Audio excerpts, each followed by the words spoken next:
Hi viewers, welcome to our channel. இன்றைக்கி நம்ம சேனலில் சூப்பரான ஈவினிங் டைம் சாட் ரெசிபி தாங்க பார்க்க போகிறோம். இந்த டிஷ் கார்ன் வச்சு பண்ண போகிறோம். வாங்க எப்படி பண்ணுறதுன்னு பார்க்கலாம். இதுக்கு இன்றைக்கி நான் பாருங்கள், இந்த மாதிரி ஒரு பெரிய சைஸ் கார்ன் எடுத்திருக்கேன். இதில் தோலெல்லாம் உரிச்சிட்டு பாருங்கள், முத்து உதுத்து வச்சுருக்கேன். இந்த பக்கம் அடுப்பில் தண்ணி வச்சுருக்கேன். இப்போ இந்த உதுத்து வச்சுருக்கிற மக்காச்சோளத்தை இதில் சேர்த்துக்கலாம். இது ஒரு 3 நிமிஷம் கொதிச்சா போதும், ரொம்ப கொதிக்க விட வேண்டாம். நல்லா தளதளன்னு கொதிச்சிட்ருக்கு பாருங்க, போதும். இந்த அளவுக்கு கொதிச்சுதுன்னா இப்போ இதையெல்லாம் எடுத்து தண்ணியெல்லாம் வடிச்சிட்டு ஒரு தட்டத்தில் எடுத்து வச்சிடலாம். இருக்கட்டும், தண்ணி துளி கூட இருக்க வேண்டாம். இப்போ ஒரு பேனில் கொஞ்சமாக வெண்ணெய் சேர்த்துக்கிறேன். ஒரு அரை டீஸ்பூன் இருந்ததுன்னா போதும். வெண்ணெய் சேர்த்து பண்ணும்போது ரிச் ஃப்ளேவர் கிடைக்கும், அதுக்காக தான். ஆனால் இது ஆப்ஷனல் தான், வேண்டான்னா விட்டுறலாம். இப்போ இந்த வேக வச்ச கார்னை இது கூட சேர்த்துக்கலாம். அடுப்பு சிம்லேயே தான் இருக்கணும். இதை ரொம்ப அப்படியே குக் பண்ணிடக்கூடாது.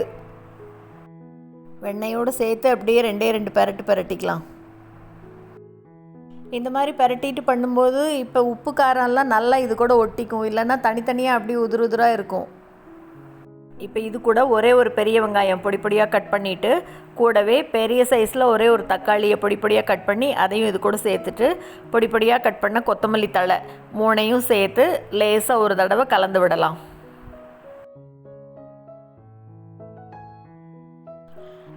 இப்போ இது கூட அரை டீஸ்பூன் அளவு மிளகாய்த்தூள் சேர்த்துக்கிறேன். கூடவே அரை டீஸ்பூன் அளவு பெப்பர் பவுடர் சேர்த்துக்கிறேன், மிளகுத்தூள். இது கூட தேவையான அளவு உப்பு சேர்த்துக்கலாம். இது கூட 1/4 டீஸ்பூன் அளவு கரம் மசாலா சேர்த்துக்கிறேன். நீங்கள் கரம் மசாலா சேர்த்துறதுனா சேர்த்துக்கலாம், இல்லாட்டி சாட் மசாலா சேர்த்துறதுனாலும் சேர்த்துக்கலாம். இப்போ எல்லாத்தையும் நல்ல ஒரு தடவை அப்படி கலந்து விட்டுக்கலாம். எல்லாத்தையும் கலந்ததுக்கப்புறமா அடுப்பை ஆஃப் பண்ணிவிட்டு இது கூட அரை டீஸ்பூன் லெமன் ஜூஸ் சேர்த்துக்கிறேன்.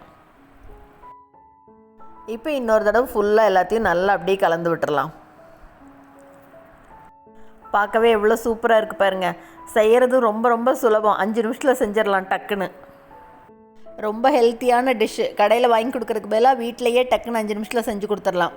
சூப்பரான இந்த ரெசிபி உங்களுக்கு பிடிச்சிருந்ததுன்னா லைக் பண்ணுங்கள், ஷேர் பண்ணுங்கள், கமெண்ட் பண்ணுங்கள். மறக்காமல் நம்ம சேனலை சப்ஸ்கிரைப் பண்ணுங்கள். கூடவே பக்கத்தில் இருக்கிற பெல் பட்டனையும் தட்டி விட்டுருங்க. ஸோ நான் போடுற வீடியோ எதுவுமே மிஸ் பண்ணாமல் பார்க்கலாம். தேங்க்ஸ் ஃபார் வாட்சிங்.